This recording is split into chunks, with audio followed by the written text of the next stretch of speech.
Los receptores olfatorios están bañados en moco y este impulso es centrípeto, o sea, va hacia el encéfalo.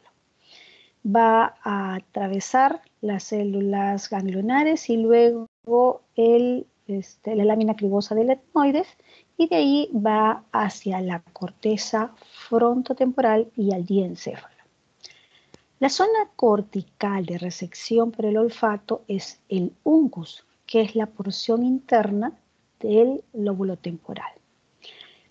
Aquí quizás hacer mención que el nervio olfatorio, si bien es cierto, envía fibras sensoriales, ¿no es cierto?, para ver todo lo que es este órgano sensorial, que es la olfacción, y quizás recordar que el quinto nervio craneal también, pero este quinto nervio craneal lleva todos los olores que quizás sean un poquito más fuertes, como el éter, por ejemplo, ¿no? Y que no solamente lo percibes, sino también causa dolor, ¿no? ¿Cómo voy a evaluar al nervio craneal? Entonces, lo primero que yo tengo que hacer es explicar al paciente. Le voy a decir que voy a tapar una fosa nasal, que le voy a acercar una sustancia que podría ser como la figura, ¿no es cierto?, que muestra un tubito, pero en otras ocasiones puede ser también con un hisopo que ustedes pueden remojar en café, que pueden ustedes remojar en canela, ¿no es cierto?, que son olores agradables, ¿no?, y que el paciente puede identificar. A veces cuando está hospitalizado, la pasta dental, el jabón, quizás un perfume, etc. Entonces, le vamos a explicar al paciente y le vamos a decir que vamos a evaluar fosa por fosa, ¿de acuerdo? En primer lugar, le vamos a decir, a ver, por favor, percibe el olor, inspire, y después que identifique. Nuevamente repetimos con la otra fosa que estuvo tapada. Entonces, las preguntas van a ser, ¿huele? Sí o no. ¿Es agradable? Sí o no. Y luego que le diga a qué olor se refiere. ¿Es un perfume? ¿Es un jabón? ¿Es una pasta dental? Etcétera. El paciente va a decirles, por eso que es importante colocar perfumes, olores que el paciente los puede identificar. Vuelvo a repetir, no colocar sustancias irritantes como el éter, por ejemplo, porque yo no estaría evaluando el nervio olfatorio, sino estaría evaluando el quinto nervio craneal. ¿Cuáles son las alteraciones que presenta este nervio?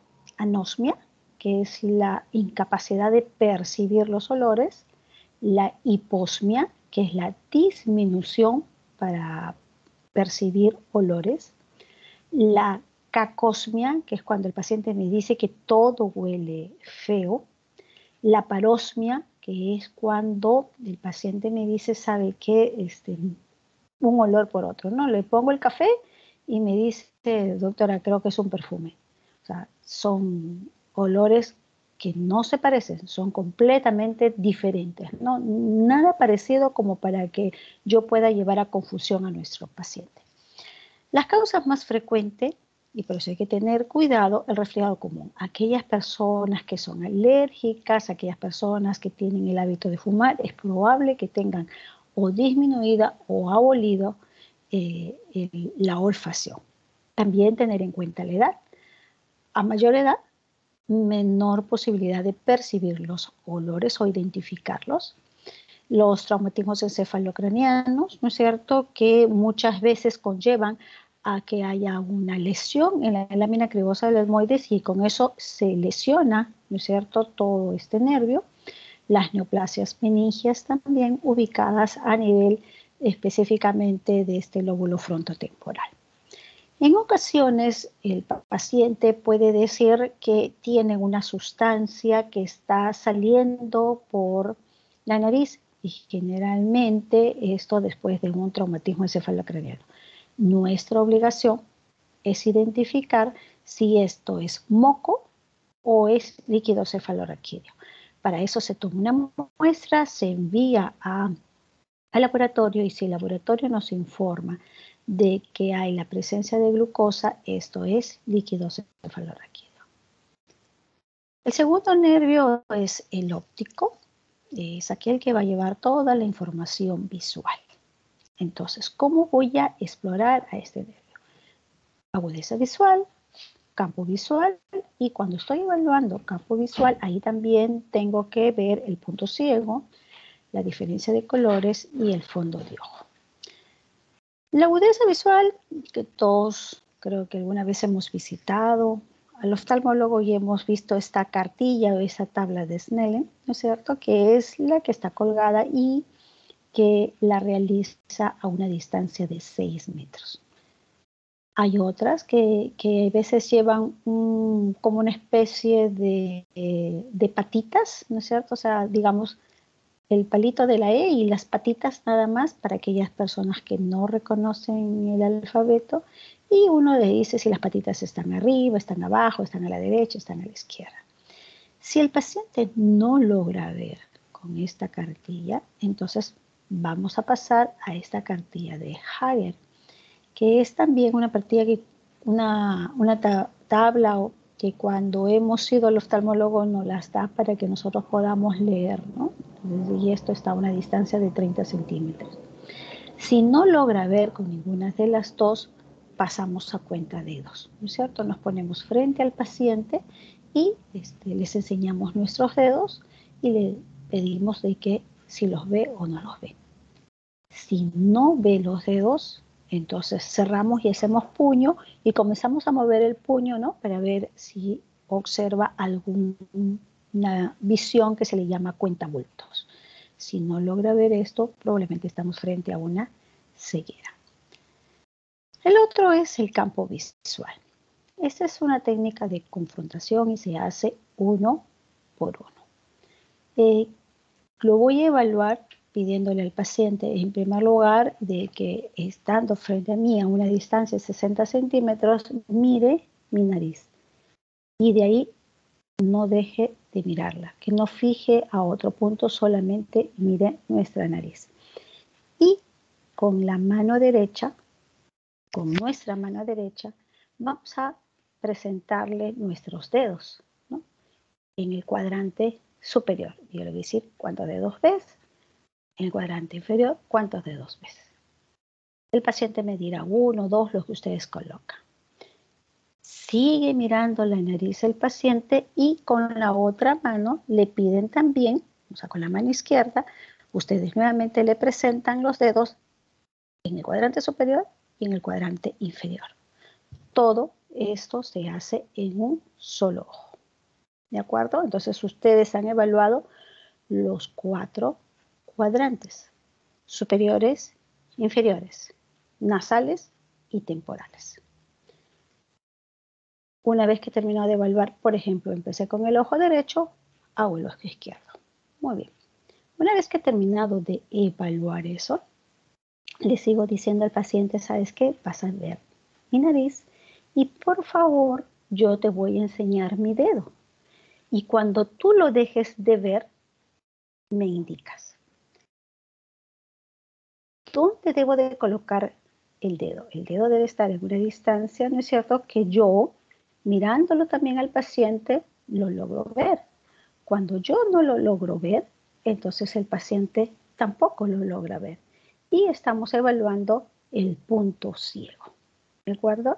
Entonces el punto ciego está ubicado en las zonas temporales.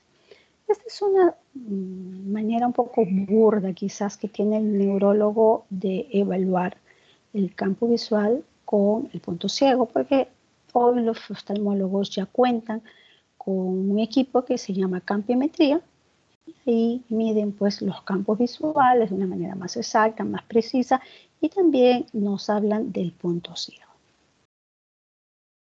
Luego voy a tener la exploración de colores.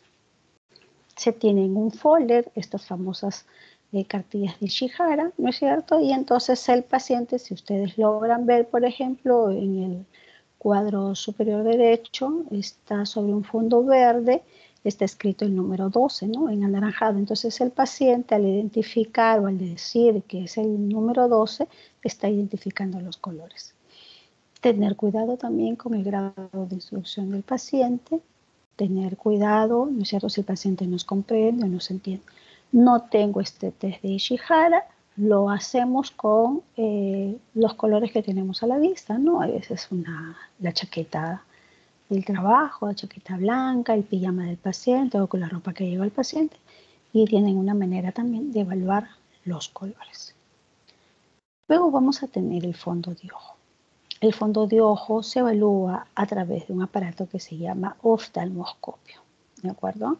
Entonces, la técnica ustedes deben de conocer y lo importante es mano derecha del paciente, ¿sí? Ustedes cogen el oftalmólogo, ojo derecho de ustedes, quienes van a evaluar, y van a evaluar el ojo derecho del paciente. ¿De acuerdo? Repito. Mano derecha, cojo el oftalmólogo, cojo el oftalmoscopio, ¿de acuerdo? Y me voy hacia el ojo derecho del paciente. Luego paso mi oftalmoscopio en la mano izquierda, lo cojo con la mano izquierda, pongo mi ojo izquierdo y evalúo el ojo izquierdo del paciente. ¿De acuerdo? Ahora, es un poco complicado cuando no tenemos la experiencia, sobre todo porque somos diestros y a veces se nos hace difícil manejar la mano, pero ya desde ahorita deberíamos de acostumbrar a que hay ciertas maniobras que tenemos que hacerlo también con el lado izquierdo, ¿no? Entonces, ese es uno. Número dos, a veces el paciente tiene una pupila pequeñita y es difícil de ingresar y nosotros los oftalmólogos, nosotros los neurólogos no utilizamos lo que utiliza el oftalmólogo, que es para dilatar la pupila, eso lo hacen ellos, nosotros no. Entonces, tratamos de ingresar con la luz que emite este oftalmoscopio, ¿no es cierto? Ingresamos al ojito del paciente y vamos a encontrar unos vasitos. Y comenzamos a perseguir a los vasitos y esos vasitos me van a llevar a la papila. ¿Qué es lo que tengo que ver en la papila? Sus bordes, que tienen que ser redondos, el color, que es un color amarillento, brilloso, nacarado, descrito por uno, y una vez que he encontrado y he delimitado sus bordes, nuevamente persigo al vaso. Y justo en el borde de la papila voy a ver un latido.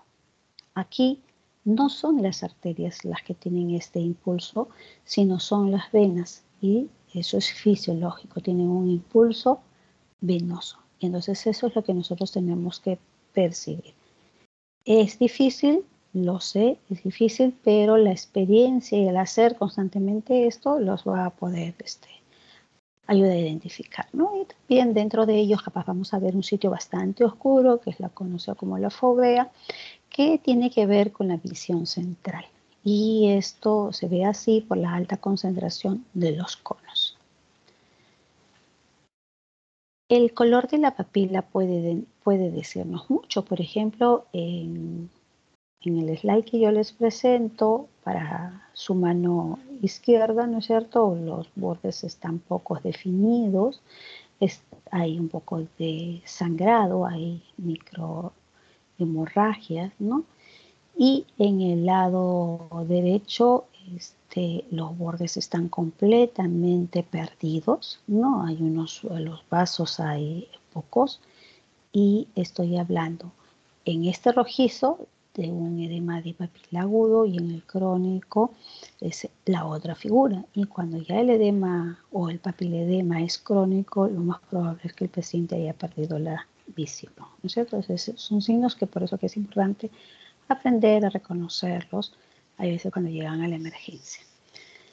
Las alteraciones del segundo nervio preneal pueden ser la ceguera, puede ser el daltonismo, aquel paciente que confunde los colores, ¿no es cierto?, el rojo-verde, patologías como que hay una medición, ¿no es cierto?, que es el punto ciego, pero cuando este punto ciego es muy amplio se le conoce como escotomas. Y defectos en los campos visuales. Esto es para que ustedes recuerden, por ejemplo, cómo es el nervio óptico. Entonces, ustedes acá pueden ver, por ejemplo, en el nervio óptico, ¿no?, que ingresa y detrás del ojito, ahí va viajando el nervio. Acuérdense que tienen una rama nasal y una rama temporal. Entonces, estos van a cruzarse, ¿no? Las ramas nasales se cruzan y se van hacia atrás. Entonces, este entrecruzamiento es conocido como el quiasma. Entonces, una lesión a nivel del quiasma me va a dar esto, una hemianopsia bitemporal. ¿Qué significa? Yo no veo los lados de afuera, ¿sí? Los campos visuales externos no los veo. Y por lo general, acá no sé si llegan a ver una resonancia donde se puede ver que hay un tumor en la hipófisis, porque acá se encuentra la silla turca con la hipófisis. Entonces los tumores de hipófisis, por ejemplo, a veces van creciendo, el cerebro se va adaptando, pero al presionar al nervio me provoca esto. Entonces el paciente no se da cuenta hasta que se ha tapado un ojo y se da cuenta que solamente ve la mitad del campo visual, ¿no? Luego vamos a tener al tercer, cuarto y sexto nervios craneales, que son los oculares y que se evalúan conjuntamente. El cuarto nervio es el patético y tiene que ver con la inervación al músculo oblicuo mayor. El sexto, motor ocular externo, que tiene que ver con la inervación del músculo recto externo. Y el tercero, que va a inervar todos los músculos que ahorita les voy a decir, excepto estos dos. Entonces, esto es la posición primaria del ojo, cuando ustedes ven el ojito que está ahí centrado.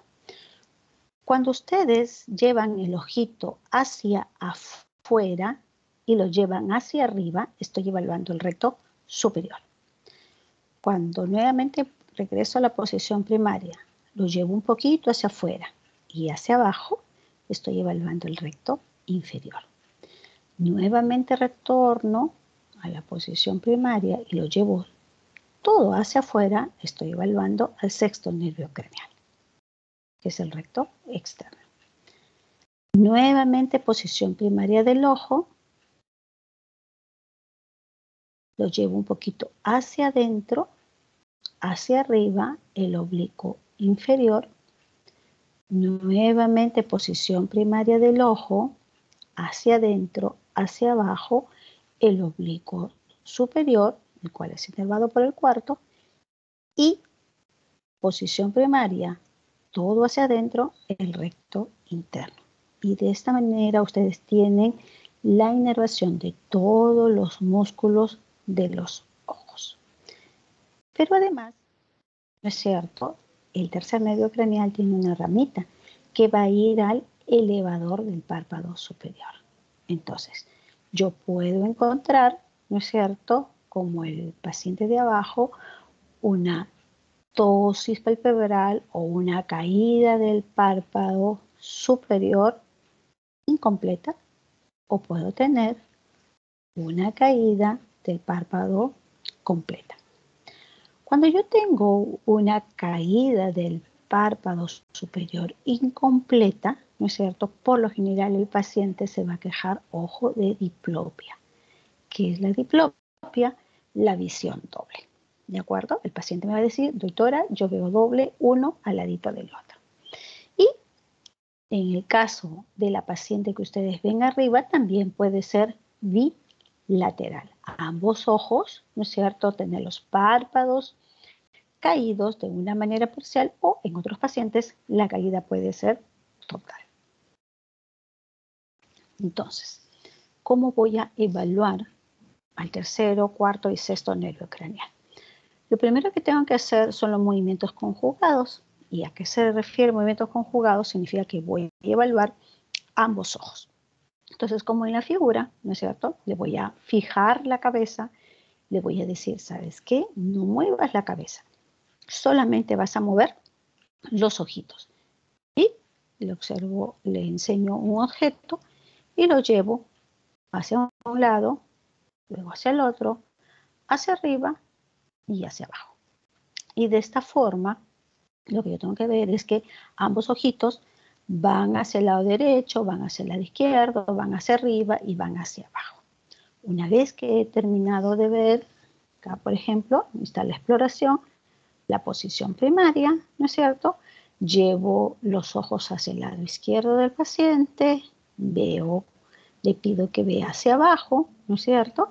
Veo al paciente que vea sus ojitos, los lleve hacia su lado derecho o al paciente que lleve hacia arriba.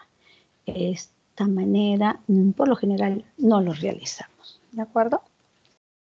Una vez que yo he evaluado movimientos conjugados, o sea, ambos ojos, le voy a decir, ¿sabes qué? Te vas a tapar un ojito, que a veces le doy un cartoncito, o puede ser con la misma mano, con su propia mano, pero de una manera bastante suavecita, sin presionar. Y voy a hacer lo mismo, ¿no es cierto? Pero esta vez la evaluación será uno por uno. La posición primaria del ojo, lo llevo hacia afuera, posición primaria del ojo, lo llevo hacia adentro, posición primaria del ojo, hacia afuera, hacia arriba, recto superior, posición primaria del ojo, hacia afuera, hacia abajo, recto inferior, y de esa manera también evalúo los oblicuos, ¿de acuerdo? Entonces voy a evaluar ojo por ojo. ¿Qué alteraciones o qué lesiones puedo encontrar? Cuando yo veo que hay una ptosis palpebral, sea incompleta o sea completa, una lesión del tercer nervio craneal hasta que no se defina que sea lo contrario. ¿De acuerdo? ¿Qué patologías me pueden dar una lesión del tercer nervio craneal? Disculpen un ratito, no veo yo, ¿ven ustedes mi cursor?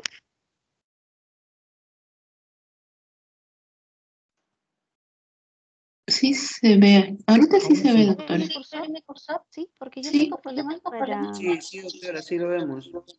Sí, ven el cursor. Ah, ya, porque no me sale el puntero y no puedo... Ya, pero si me ven el cursor, excelente. Entonces, yo tengo una lesión del tercer nervio craneal cuando hay una ptosis palpebral, una caída del párpado, ¿no es cierto? Que puede ser completa e incompleta. Aquí la importancia de la historia clínica. Yo siempre no me cansaré de decirle a todos los alumnos, la historia clínica es importante, la historia clínica es vital. Así, es súper importante. Ni los exámenes más sofisticados van a ayudarle a hacer el diagnóstico, porque acuérdense que ustedes van a ser internado, van a irse hacia Serún, a los pueblos donde a veces no hay ni tomografía, ¿no? Entonces, su semiología les va a ayudar mucho en todas las rotaciones. Ustedes tienen que aprender a examinar al paciente. Y quizás una de las semiologías más ricas es la semiología neurológica, ¿no? Y porque además me permite hacer el diagnóstico topográfico, me permite hacer el diagnóstico de dónde está ubicada la lesión. Entonces, cuando yo tengo una caída del párpado, yo le pregunto al paciente, señor, ¿esto amaneció así? ¿Fue progresivo? Cuénteme. Entonces ustedes van a tener tres historias. La primera historia es, ¿sabe qué, doctora? Yo estaba muy bien conversando y de pronto, ¡pac!, se me cayó el párpado. Comenzó de una manera brusca y así como usted lo observa en este momento, ya no ha cambiado. Esto es un proceso vascular hasta que no se demuestre lo contrario. ¿De acuerdo? Doctora, yo amanezco bien en las mañanas con mi ojo bien abierto, pero conforme va pasando el día, mi párpado se va cayendo progresivamente. Entonces yo me he dado cuenta que si yo cierro los ojos, si yo descanso, duermo y los vuelvo a abrir, mis ojos están bien abiertos. Una presentación ondulante. Piensen en una miastenia gravis de tipo ocular. Y el otro es, mire doctora, yo hace una semana vi que mi párpado se ha ido cayendo un poquito, al día siguiente un poquito más y así progresivamente, pero nunca regresaba a lo normal. Cada día ha ido progresando y se ha ido cayendo. Eso lo más probable es que sea una lesión de tipo metabólico. ¿Cuántos pacientes diabéticos vemos nosotros con esta historia? ¿De acuerdo? voy a tener una lesión del cuarto nervio craneal, el cual, como ustedes ven en la figurita, el que va a comandar, el que va a ganar es el músculo contrario, por eso que ustedes van a ver el ojito hacia adentro y hacia arriba. Y lo mismo en una lesión del sexto nervio craneal, ¿no es cierto? Entonces, como yo tengo una lesión del recto externo, ¿quién va a predominar? El recto interno. ¿Sí? Entonces, así se va a quedar el ojito. Cuando las lesiones son parciales, ¿no? Si yo tuviera acá una lesión del tercero parcial, sea una ptosis palpebral o sea lesiones del tercero por el recto superior, por el recto inferior, por el recto interno, todos ellos se van a quejar de diplopia.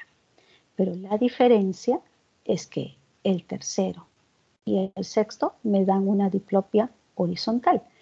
¿Qué significa eso? Yo la veo a usted, doctora, y veo a otra persona a su lado.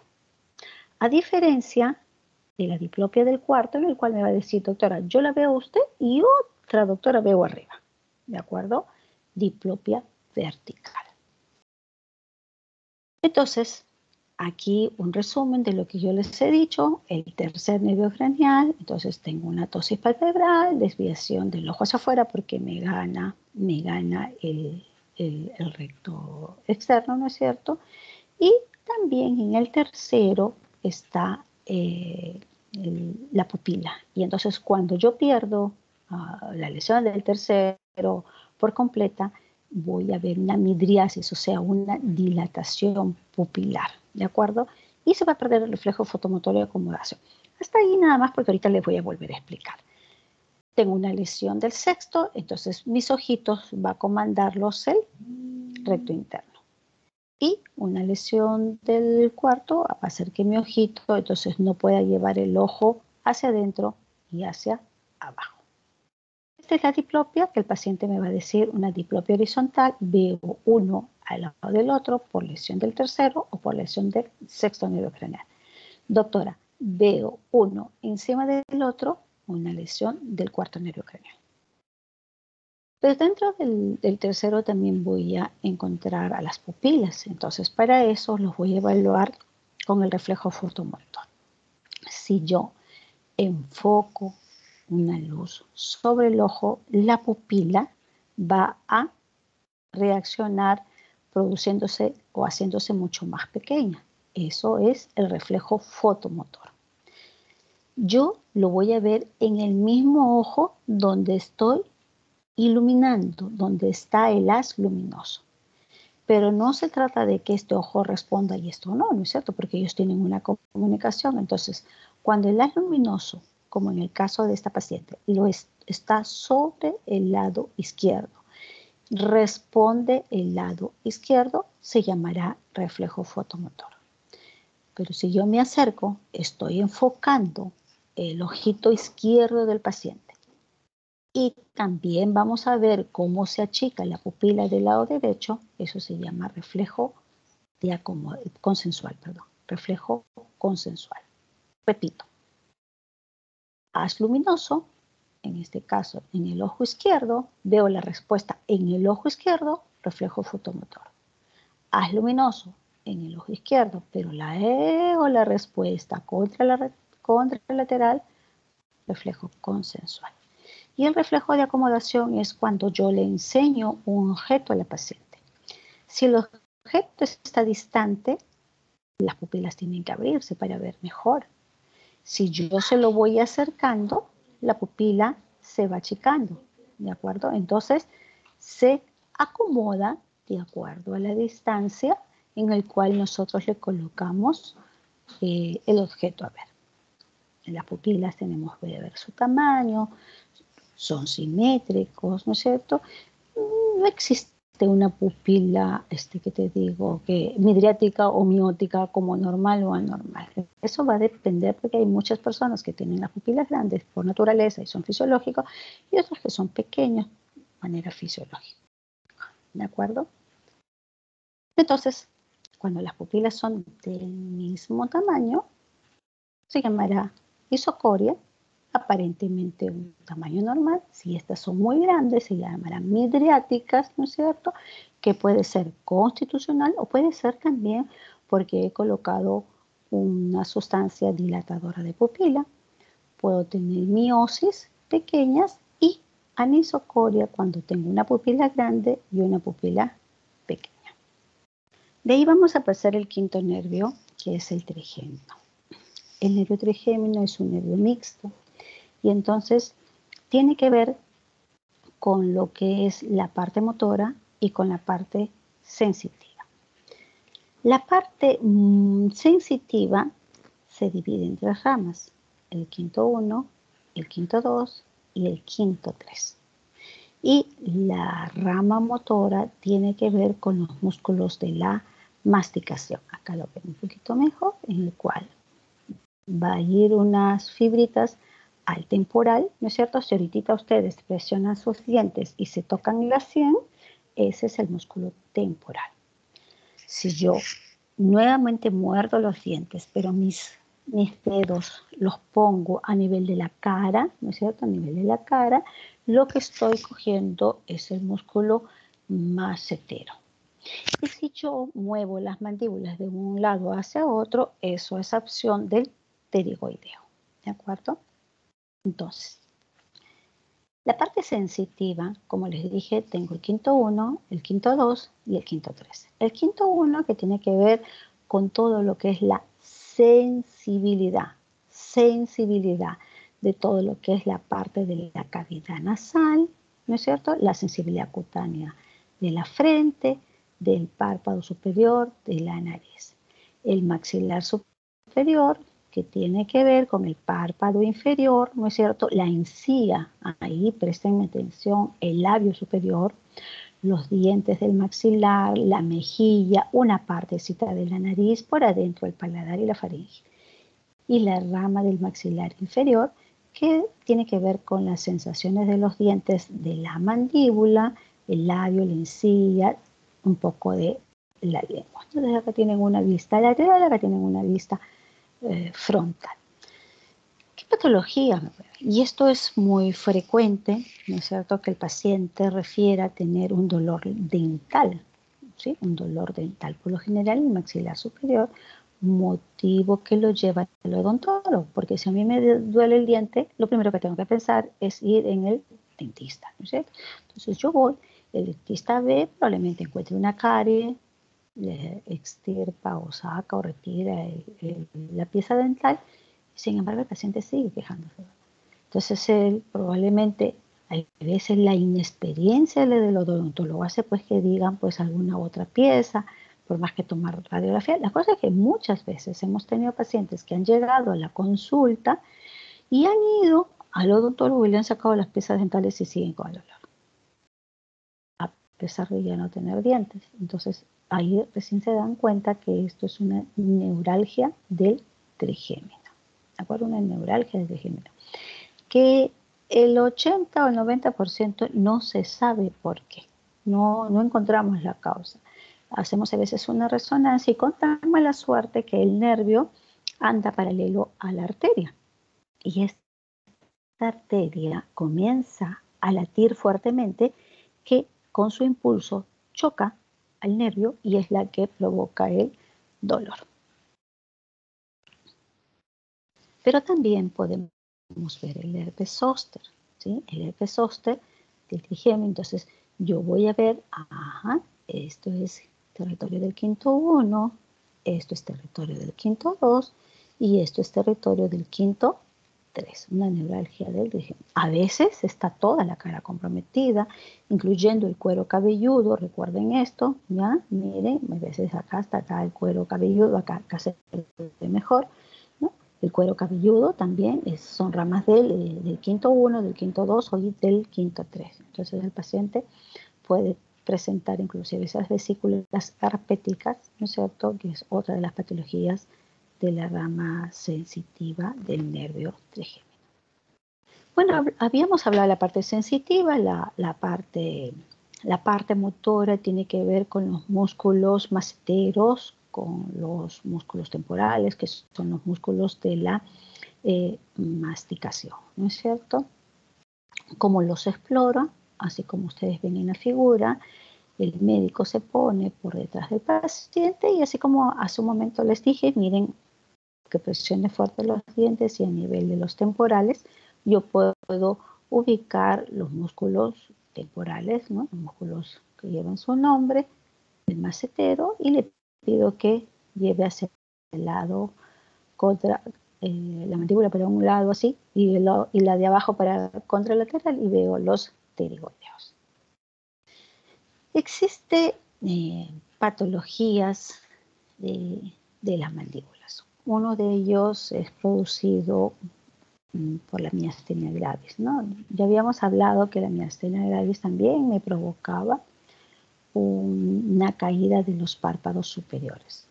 La miastenia gravis es la enfermedad neurológica que se le conoce como la gran imitadora.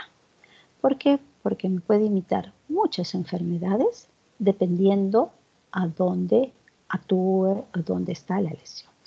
Si me afecta los músculos mandibulares, entonces voy a encontrar lo que se le conoce como la caída de la mandíbula o mandíbula tosada. Es una patología rara, pero está descrita, ¿de acuerdo? Entonces el paciente igualito le va a decir, doctora, estoy bien, y de pronto comienza a caerse, a soltarse la mandíbula inferior, se me va cayendo la saliva, y esto es mucho peor todavía cuando yo comienzo a comer, ¿no? Porque estoy haciendo el esfuerzo, no estoy haciendo el ejercicio de abrir y cerrar la boca y ¡pum!, se me caen todos los alimentos, ¿no? Esa es la historia de...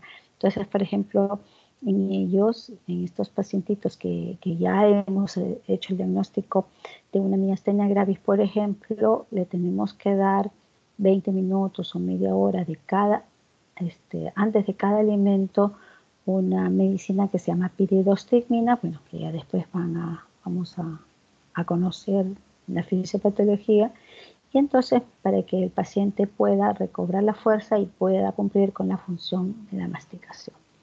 Pero también tenemos el síndrome de Marcus-Gunn, que se le conoce como guiñando la mandíbula. Esto se produce por sincinesias que van a unir el quinto con el tercer nervio craneal.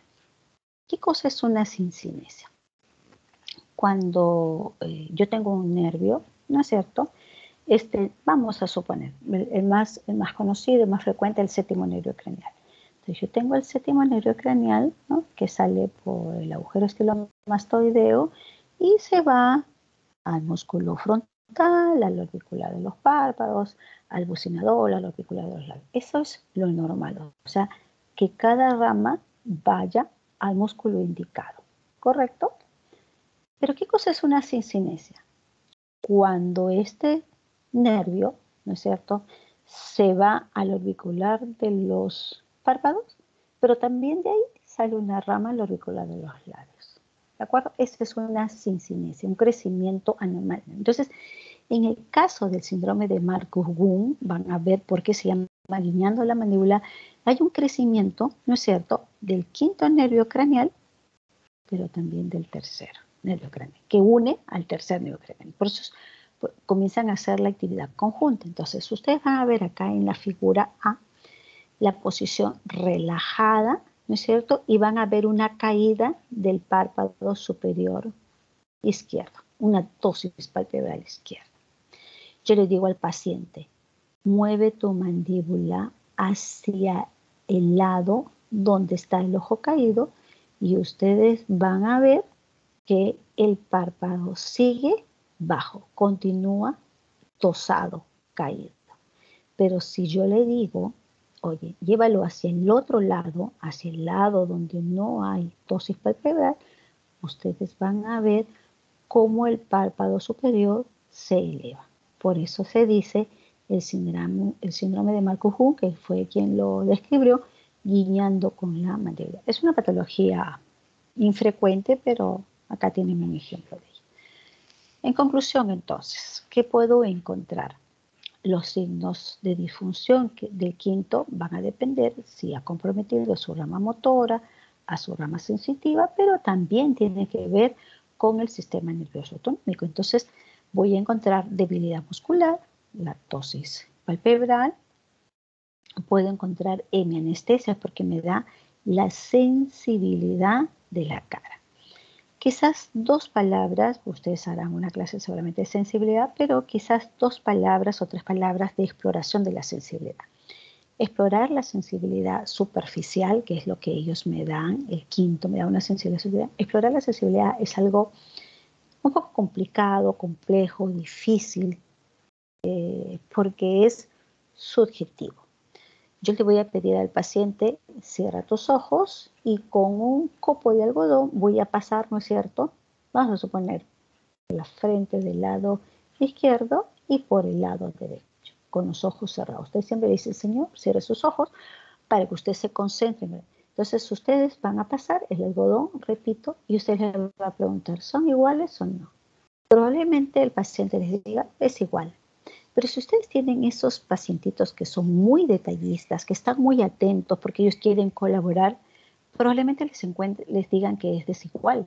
Porque por más que nosotros quisiéramos hacer el mismo estímulo en ambos lados, es difícil. No podemos hacer el mismo estímulo con la misma suavidad en ambos lados. Entonces, por eso que les digo que es bastante subjetivo. Hay que tener mucha paciencia, hay que tener tiempo cuando evaluamos sensibilidad y lo otro es que muchas veces cuando tenemos dudas volvemos a hacerlo al día siguiente.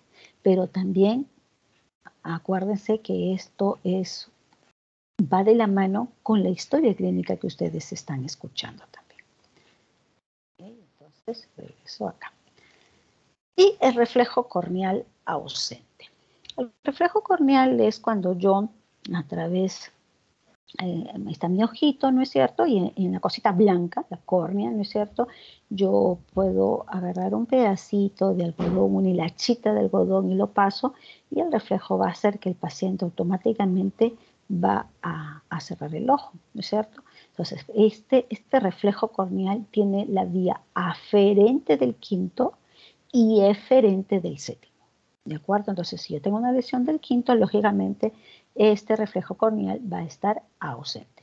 Me dirán, doctora, entonces, ¿cómo diferencia si es una lesión del quinto o del séptimo? Bueno, existe un examen que se llama estimulación de este reflejo palpebral, ¿no es cierto?, que se hace a través de la neurofisiología. Llegamos al séptimo nervio craneal. El séptimo nervio craneal es un nervio mixto, tiene una parte motora, tiene una parte sensitiva, tiene una parte autonómica y tiene una parte sensorial. Este nervio facial sale por el agujero estilomastoideo. Si todos ustedes, ¿no es cierto?, se cogen debajo del lóbulo de la orejita y si se presiona va a provocar dolor. Muy bien. Duele porque lo que estamos haciendo, estamos comprimiendo a su salida del séptimo nervio facial, ¿sí? El cual sale por el agujero estilomastoideo. Ese es el agujero estilomastoideo. Entonces, cuando yo presiono, ¿sí?, a esa maniobra dolorosa se le conoce como Charles-Foix, ¿de acuerdo? Y es importante que ustedes también la conozcan porque a partir de ahora, siempre que hacen evaluación neurológica, muchos de nuestros pacientes, dado el estado de pérdida de conocimiento, de conciencia, tengo que examinar a través de maniobras dolorosas. Y una de ellas, vuelvo a repetir, es el Charles-Foix o Charles-Foix. Yo presiono, ¿no?, y voy a provocar dolor y lógicamente voy a hacer una muesca de dolor, ¿no? Entonces me va a permitir evaluar la parte motora del nervio facial. Entonces, el nervio facial, como les decía, sale y una rama, la rama motora, el frontal, al orbicular de los párpados, al bucinador, al orbicular de los músculos, de los labios, perdón, y al músculo platisma. Pero también tiene una parte visceral o del sistema nervioso autonómico que es dada por las glándulas lagrimal, la submaxilar y la sublingual. La parte sensitiva tiene que ver con valga la redundancia, la sensibilidad del pabellón de la oreja, que ahorita les voy a enseñar, y la parte sensorial, los 2/3 anteriores del busto. Entonces, una manera más fácil, si ustedes ponen su mano, ¿no es cierto?, ustedes van a poder ver, ¿sí?, cada ramita que me va a la parte motora. Entonces, ¿cómo voy a explorar la parte motora? Le pediré a mi paciente, ¿sabes qué? Arruga la frente, ¿no? Lógico, si es paciente joven, no se va a formar las arrugas, pero ahí ustedes van a ver qué músculos se mueven. Luego le voy a pedir, oye, cierra los ojos, auricular de los párpados. Después le voy a decir, ¿sabes qué?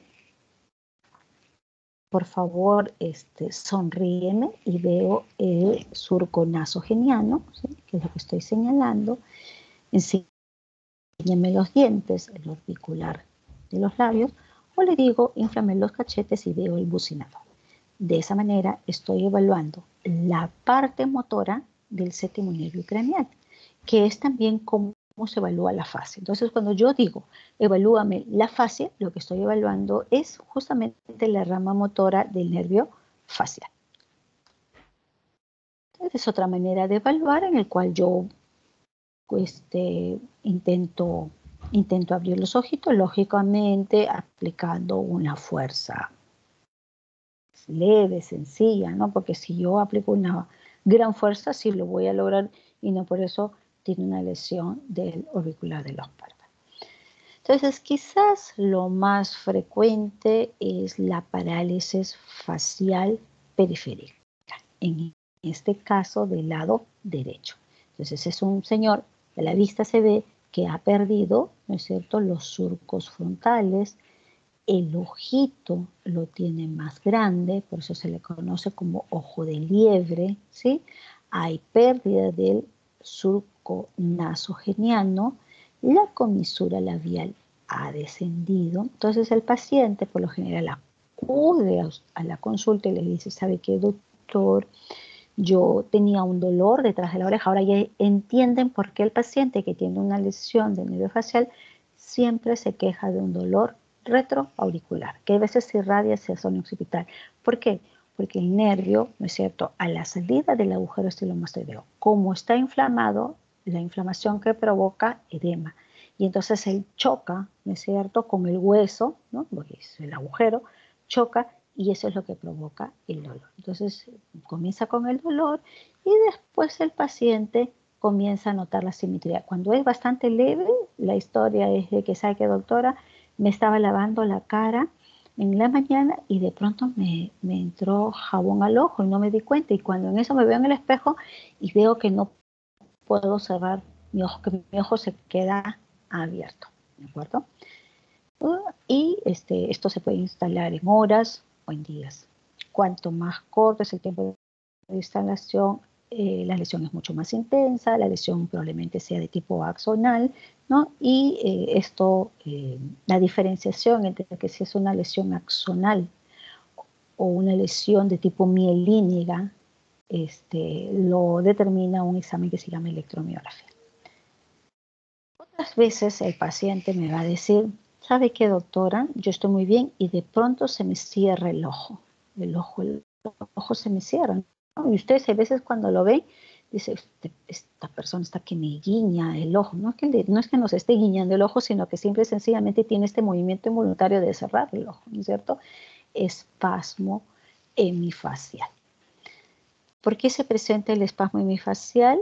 Puede ser una complicación o una secuela de una pared facial. La pared facial ha sido tan fuerte, de tipo axonal, de grado moderado, de grado severo, que después, meses después o años después, desarrolla estos movimientos involuntarios, ¿no? Conocido como espasmo hemifacial, cuyo tratamiento es a veces la aplicación de toxina botulínica, ¿sí?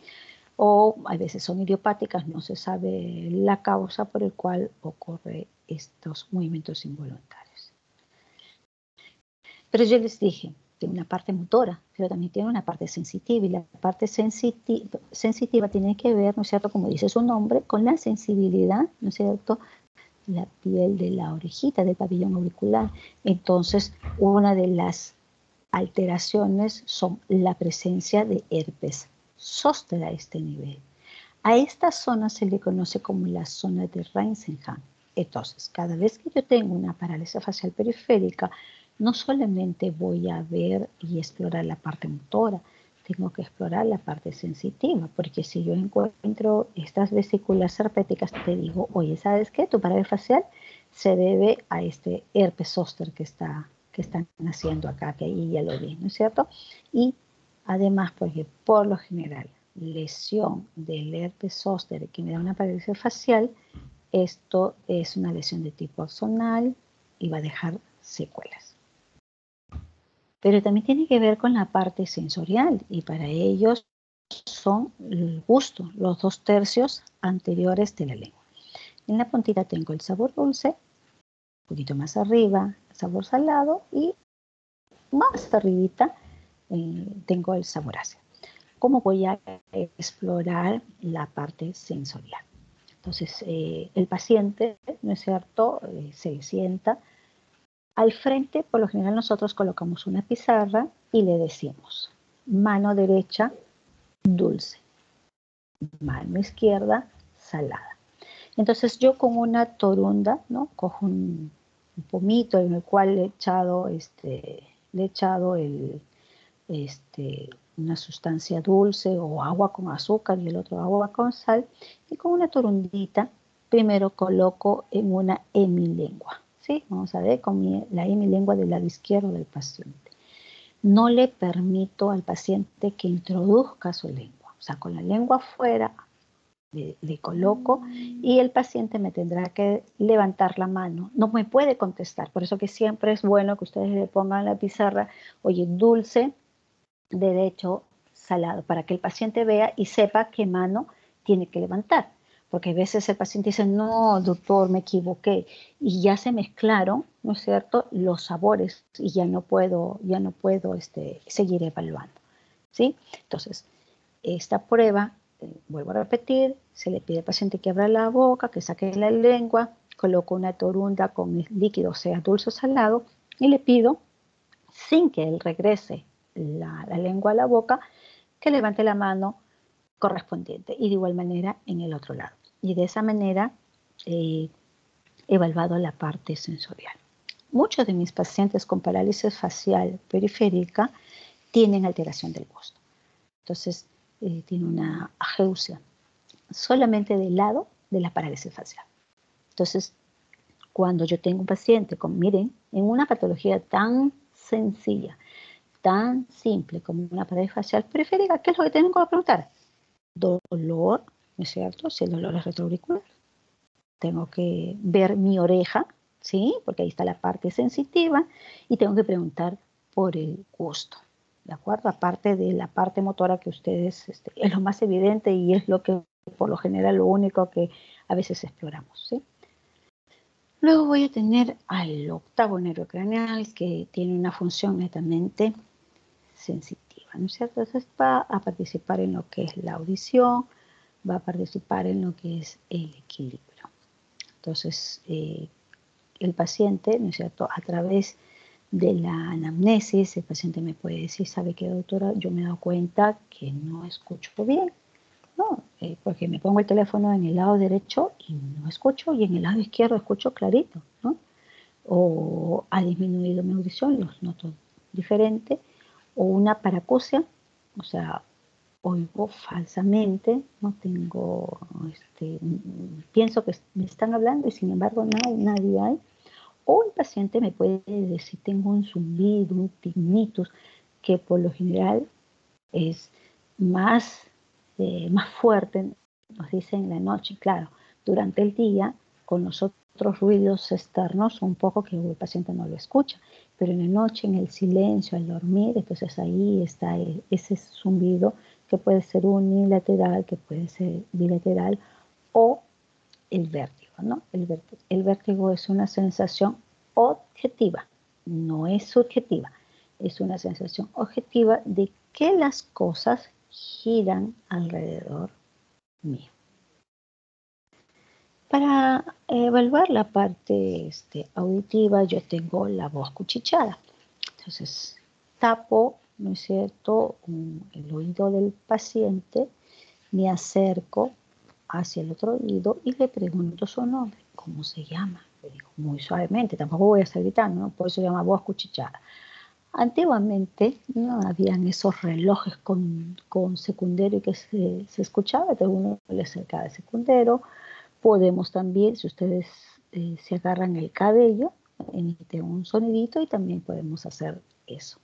O inclusive si por ahí las uñitas las tenemos un poquito creciditas también, chocar las uñas me da un ruidito y le preguntamos si escucha.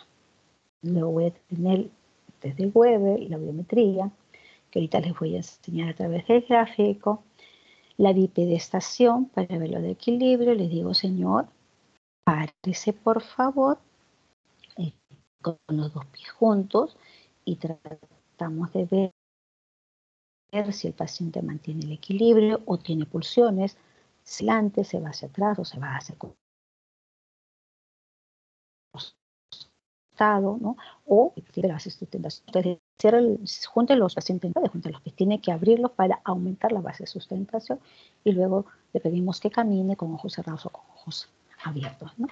¿Cuáles son las alteraciones? Una fractura del cráneo, ¿no? Me puede dar una lesión del nervio auditivo, una otitis, los tumores en conducto auditivo interno, y también hoy que está muy de moda utilizar auriculares, eso también a la larga trae consecuencias, ¿no? Por eso no es bueno que estemos usando a veces la música con los auriculares y muy, muy alto, porque esas vibraciones sonoras provocan lesión en el nervio, que a la larga va a traer una disminución de la audición o la pérdida por completo, ¿no? Por ejemplo, también hay por el tipo de trabajo, ¿no? Hay veces vemos esas personas que están rompiendo el piso, ¿no? Con esas máquinas tienen que usar unos protectores, unos tapones a nivel de los oídos, porque eso todos los días,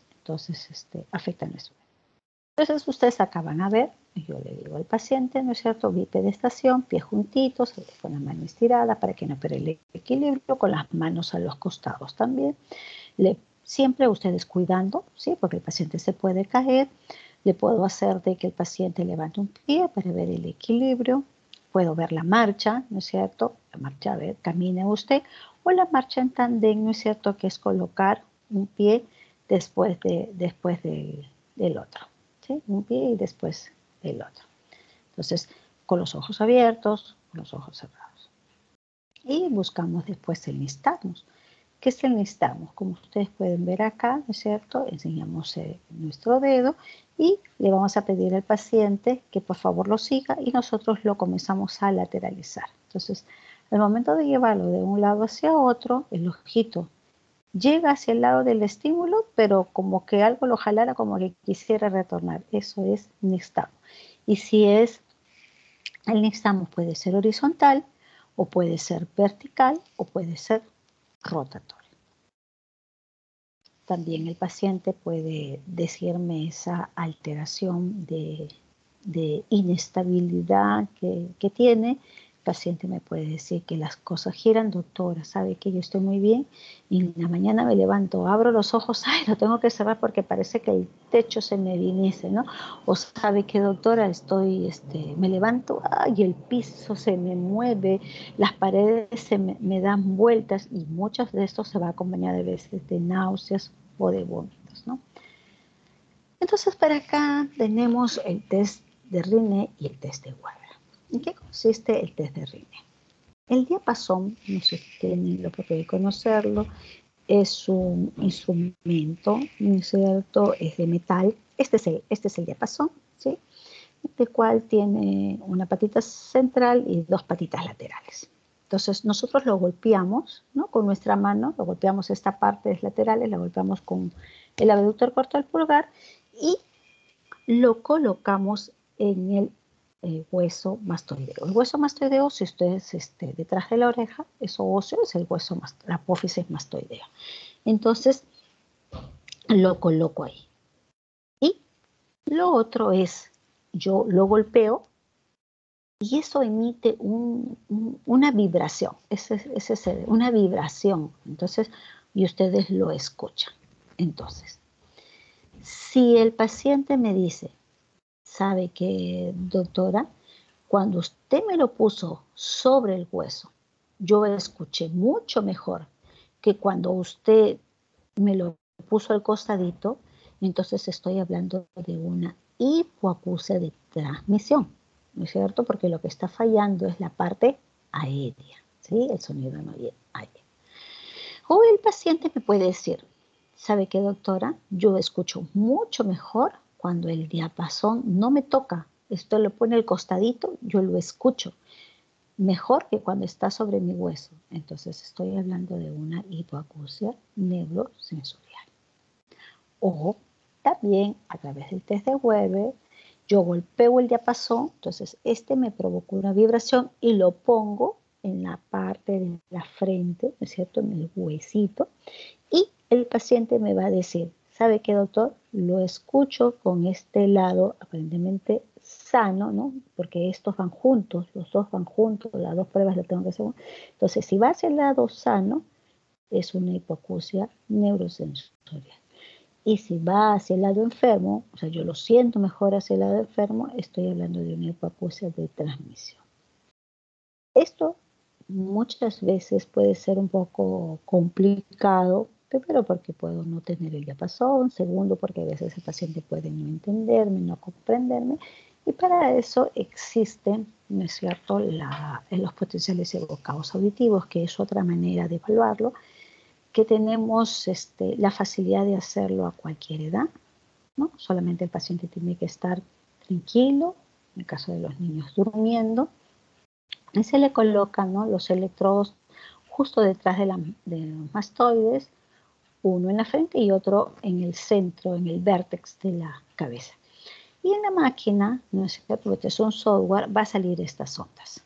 Entonces, estas ondas, que son en total 7, las 5 primeros, me evalúan el nervio auditivo a nivel del tronco encefálico. Y cada onda tiene un tiempo. Desde que yo doy el impulso hasta que aparezca el primer pico, el segundo pico, el tercer pico, el cuarto. Es el tiempo desde que comienza el estímulo y aparece cada uno de estos picos de las ondas, se llaman latencias y existe una tabla de comparación. Entonces yo digo, mira, ¿sabes qué? La latencia de la onda 1 es tanto, la latencia, y comienzo a comparar de acuerdo al grupo etario, etcétera, etcétera, ¿no?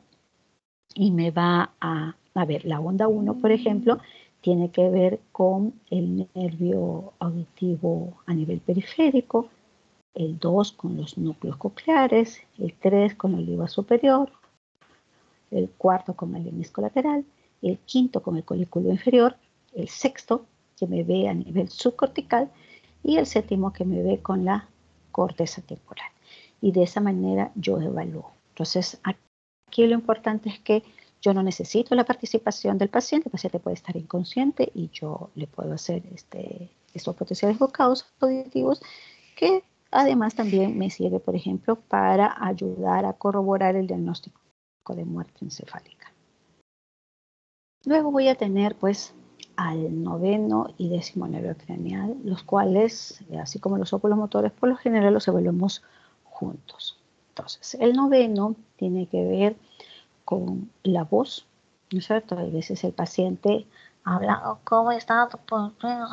Eso se llama la voz bitonal, ¿no es cierto? Que puede ser por una lesión del noveno. El paciente se queja que tiene dificultad para pasar alimentos, por lo general, de tipo sólidos, ¿no es cierto? Tenemos los 2 tercios anteriores, yo le dije por el séptimo, y este tercio posterior que tiene que ver con lo amargo es gracias al noveno, ¿de acuerdo? Y el décimo tiene que ver también con la sensibilidad de la piel, ¿no es cierto? Y con algunos signos, ¿no? Como vamos a ver.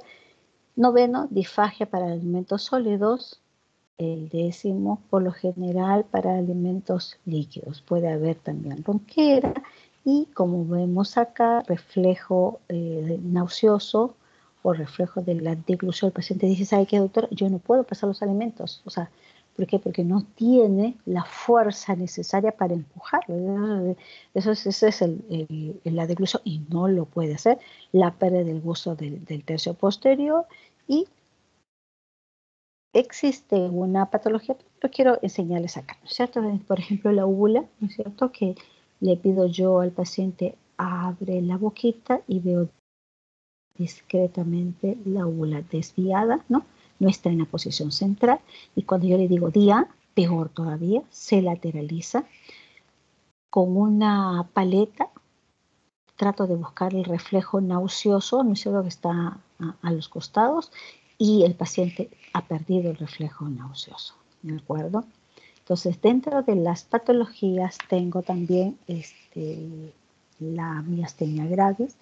Por ejemplo, cuando me ha afectado, les dije, los músculos oculares, ¿no es cierto? Tengo la ptosis palpebral. Cuando me ha afectado el quinto, ¿no es cierto?, mi parte motora, tengo la caída del maxilar, pero también me puede afectar los músculos de la deglución y el paciente no puede deglutir, no puede pasarse, come y todos los alimentos se regresan por la nariz del paciente, ¿no? Entonces tengo que pensar en una miastenia gravis también que ha afectado a esa. ¿No? Una de las patologías capaz muy raras, ¿no?, está descrita, que es la neuralgia del glosofaringeo.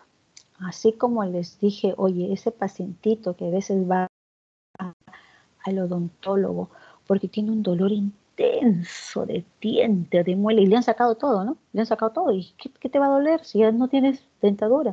Entonces ahí recién se dan cuenta que es una neuralgia del trigémino, entonces también puede ocurrir lo mismo.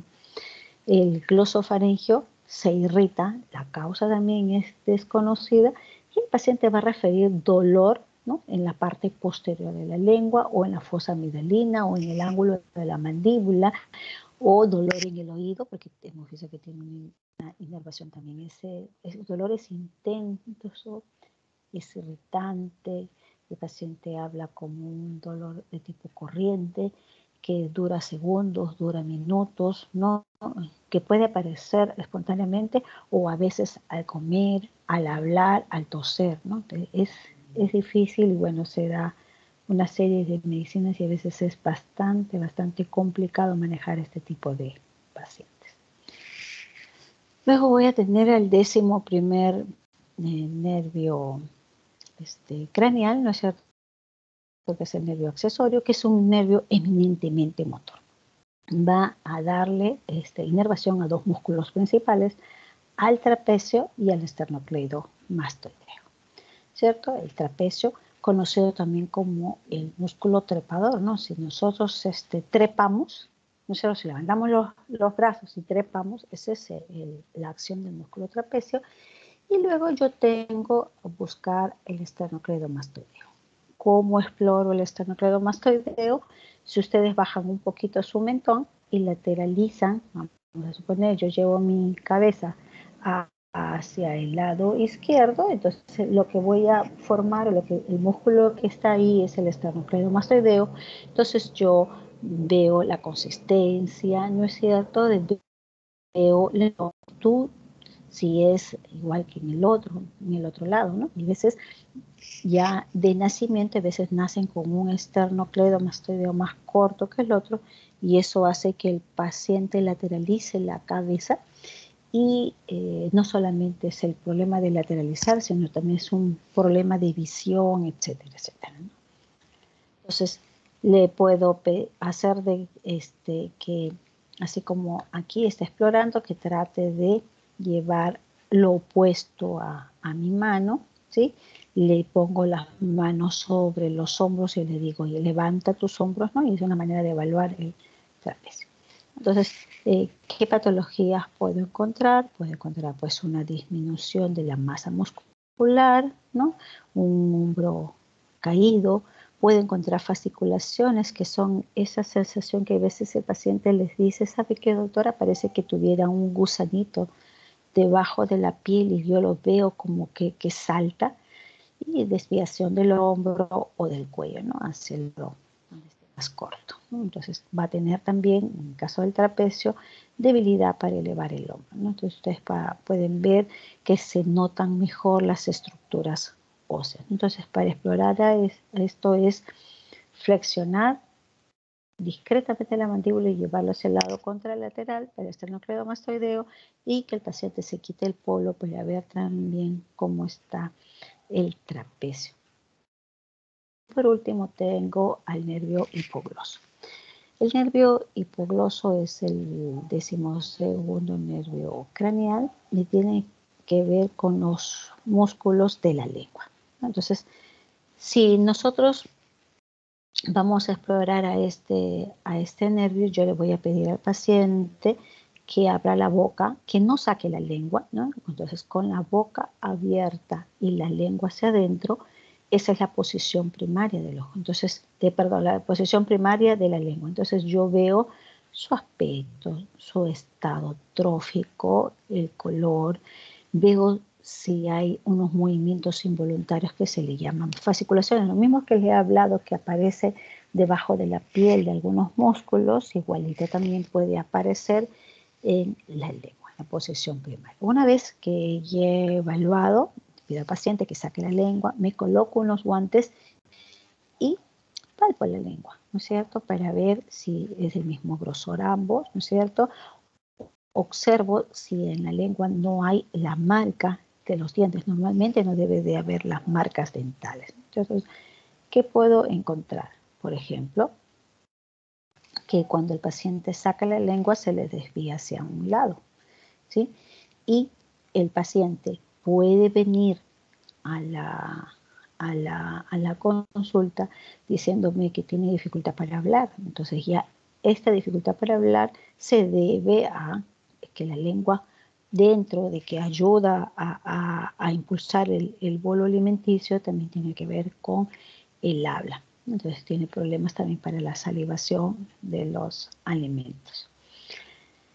Cuando la lesión es bilateral, el paciente se queda con la lengua caída, la lengua hacia afuera. Entonces existe, ¿cierto? Por ejemplo, aquí una atrofia, miren, una atrofia de la hemilengua, en este caso del lado izquierdo, ¿no? Ustedes lo ven sumamente adelgazado. Y ahí cuando están observando, ustedes van a ver que parece que tuvieran gusanitos debajo de la lengua y como esas son las famosas fasciculaciones, bueno, asociadas pues también a esta dificultad para hablar. Entonces, miren, ¿no? Es la atrofia de la lengua, en este lado en este caso de la hemilengua del lado derecho, ¿no? Y existe el signo de Garzán, o el signo de Gowers, perdón, el signo de la cruz de Gowers, ¿sí? ¿En qué consiste esto?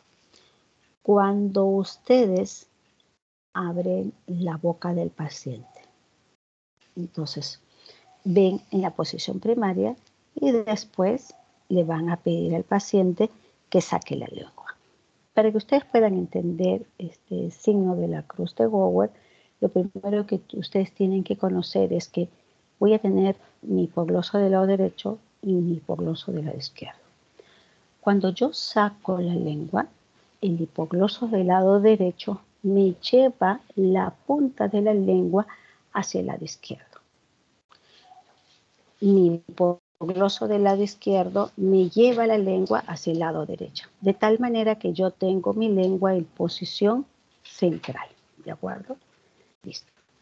Si yo tengo, ¿no es cierto?, una lesión en el lado derecho, entonces al momento de sacar la lengua, ¿quién va a ganar? El lado izquierdo, que lo lleva hacia el lado contrario, ¿de acuerdo? ¿Sí? Cuando yo saco la lengua. Pero cuando mi lengua regresa, ¿no es cierto?, me jala el lado sano. A eso se le conoce como el signo de la cruz de Gowers.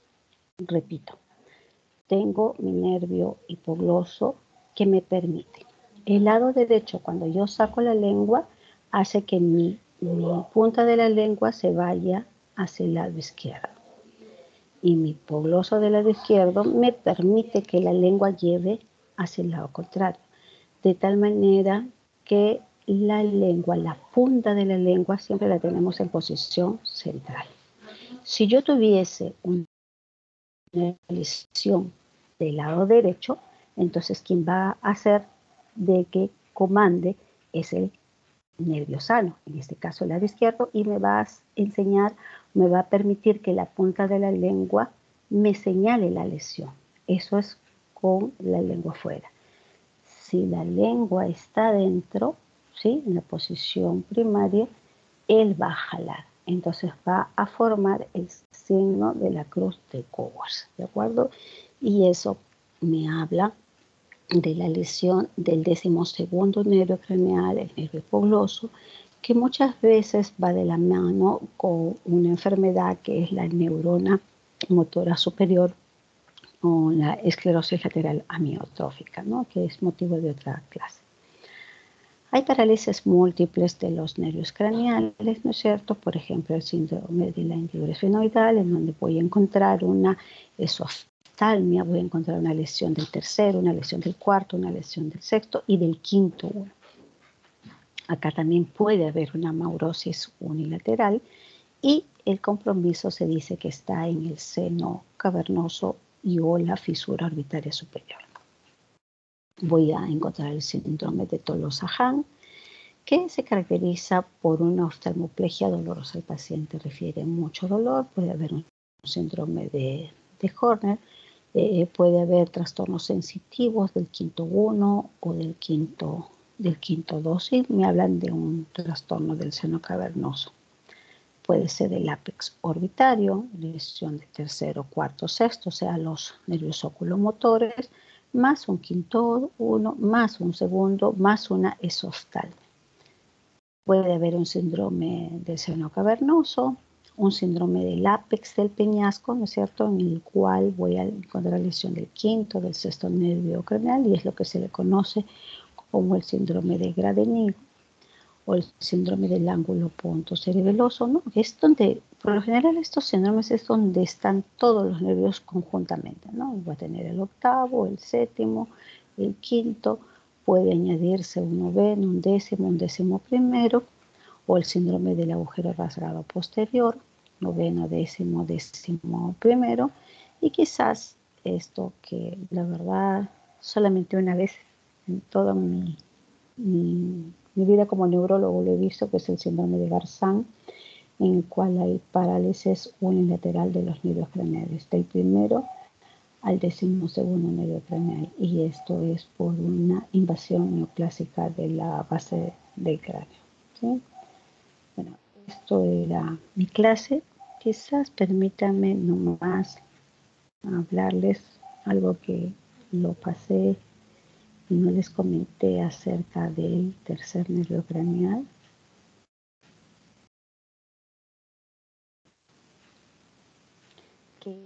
Pues acá, que es la lesión del tercer nervio craneal completa o la lesión del tercer nervio craneal incompleta. Cuando digo que el tercer nervio craneal es completo, cuando yo encuentro, por ejemplo, ptosis palpebral o el ojo llevado hacia afuera, ¿no es cierto?, una parálisis de uno de los músculos, pero además encuentro alteración de la pupila, ¿sí? Encuentro esto, anisocoria, por lesión del tercero completo.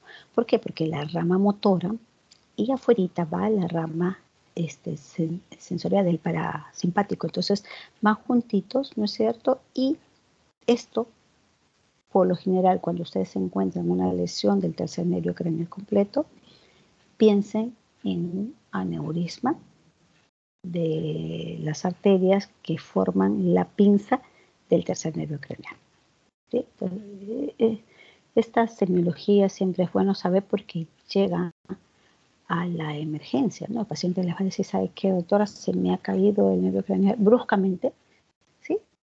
Yo les decía, siempre que es algo brusco, piensen en algo vascular, pero si además de ello encuentran anisocoria, pupila, una dilatada y la otra miótica o la otra de tamaño normal, entonces también me ha afectado la rama pupilar de Edife-Welfare, entonces esto es un aneurisma en la pinza que hace al tercer nervio craneal, por donde pasa el tercer nervio craneal. Y si es incompleto, bueno, si es solamente la parte de los óculos motores, ¿no es cierto? O tengo tos palpebral, o tengo el ojito desviado hacia afuera, o el ojito no lo puedo llevar hacia arriba, el recto superior no lo puedo llevar hacia abajo, el recto inferior, y mis pupilas son isocóricas. Puede ser vascular, como por ejemplo puede ser de origen un infarto en esa zona, pero no se debe a un aneurisma. El aneurisma sí me da una lesión del tercer nervio craneal completo. ¿De acuerdo? Bueno, esa era la clase. El delegado, no sé si está por ahí. Sí, doctora, aquí estoy. Ok. Ok, doctor, ahora ya se da cuenta por qué no podía hacer la clase. No podía hacer 2 clases, ¿no? Porque es sumamente larga la clase de nervios craneales, la semiología, ¿no? Espero que hayan podido comprender. Sí, doctora, muchas gracias. Ok, Doctora, listo, doctor. Doctora, disculpe, buenas tardes, ¿qué Me tal? escucho, doctor. Hola, Una me consulta. escucho. Bueno, la clase es bastante larga y es bastante compleja. ¿Cuánto tiempo le tomó Sí. más o menos dominar la evaluación de los nervios craneales? ¿O cuánto cree usted que nosotros vamos a poder aprender? Y si tiene algún consejo, si tuviera algún consejo. Esa es una muy buena pregunta, doctora. Yo creo que la semiología se aprende practicando. Es la única manera. Practicar, practicar y practicar, ¿no? Lamentablemente estamos viviendo una etapa bastante compleja, bastante difícil. Pero creo que lo primero que tienen que hacer es que tratar de hacerlo dentro de la familia, ¿sí? Ya, yo te he enseñado cómo se evalúa el primer nivel renal, entonces sientas ahí a tu mamá, a tu papá, a tu hermana, a tu hermano, a alguien ahí, a un amigo, ¿sí? Lo sientas ahí y le dices, te voy a explorar, a ver, y vas a ir leyendo, ¿no? El primer nivel renal, ya, cierra tus ojos, pon luego el otro, ¿qué sientes, no sientes? ¿Qué te parece que es? Identificaste, listo. Segundo nervio, oye, mira, ¿sabes qué? Son varias partes. Es la única manera, doctora. La verdad es, el examen semiológico de neurología consta de 16 ítems y este es uno solo, nada más. Entonces, para que nosotros podamos aprender sin que necesariamente seamos neurólogos, ¿no? Porque siempre nosotros somos médicos generales primero y le llegan a la emergencia. La única forma es practicar. Lo mismo cuando usted haga la rotación cardiovascular, los soplos los va a identificar solamente escuchando. Escuchando, afinando ahí el oído, poniendo el estetoscopio y colocando en corazón. La verdad es practicar. Y lo importante de todo esto, jóvenes, tienen que aprender semiología. Yo siempre les aconsejo, ¿no? A todos, digo, para que nosotros nos ayude mucho este curso de semiología, ustedes tienen que ver cuáles son las patologías más frecuentes, ¿no? Por ejemplo, en neurología las patologías más frecuentes, la cefalea o el dolor, como en todos, ¿no? En todas las rotaciones el dolor quizás es el síntoma más frecuente. Entonces ustedes tienen que aprender cuáles son las características del dolor.